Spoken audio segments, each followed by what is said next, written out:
Assalamualaikum warahmatullahi wabarakatuh.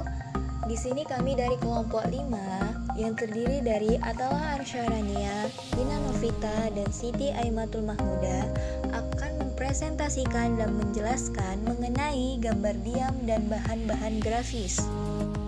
Oke, langsung saja kepada pembahasannya ya. Nah, di sini saya akan menjelaskan pengertian dan jenis gambar diam. Media gambar diam adalah media visual yang hanya mengandalkan indera penglihatan dalam wujud visual dan berupa gambar yang dihasilkan melalui proses fotografi. Jenis gambar diam yaitu ilustrasi, flashcard, film bingkai, film rangkai, OHP, grafik, bagan, diagram, poster, peta, dan lain-lain. Lalu kita merujuk kepada pengertian dan jenis media grafis. Media grafis adalah media visual yang menyajikan fakta, ide, atau gagasan melalui penyajian kata-kata, kalimat angka-angka, dan simbol atau gambar. Grafis biasanya digunakan untuk menarik perhatian, memperjelas sajian ide, dan mengilustrasikan fakta-fakta sehingga menarik dan diingat orang.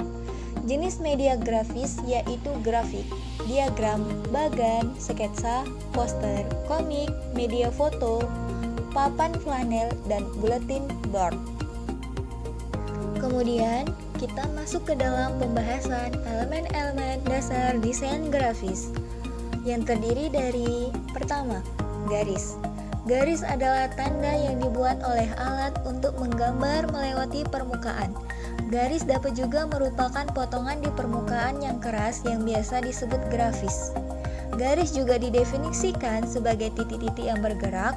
Selain itu, garis juga disebut sebagai jalur terbuka. Wujud garis sangat bervariasi.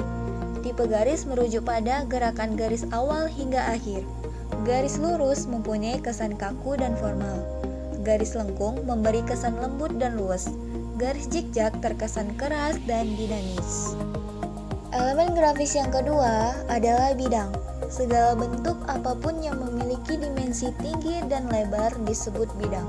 Bidang dapat berupa bentuk-bentuk geometris. Nah, kemudian untuk elemen dasar desain grafis yang ketiga adalah warna. Warna merupakan elemen grafik yang sangat kuat dan provokatif. Warna juga salah satu elemen visual yang dapat dengan mudah menarik perhatian audiens. Dalam penggunaan warna, perlu diperhatikan komposisinya agar tidak merusak citra. Dan elemen dasar yang keempat adalah gelap terang. Warna gelap terang dibagi menjadi beberapa tingkatan, mulai dari warna paling terang, sangat terang, terang, sedang, dan yang paling terang. Nah, untuk elemen yang kelima ada tekstur. Tekstur merupakan kualitas permukaan atau kualitas papan ataupun kualitas kertas. Dan untuk yang terakhir adalah ukuran. Besar kecilnya elemen visual perlu diperhitungkan secara tepat sehingga desain komunikasi visual memiliki nilai kemudahan baca yang tinggi. Dengan membuat skala prioritas merupakan langkah awal untuk mempermudah penyusunan elemen-elemen desain.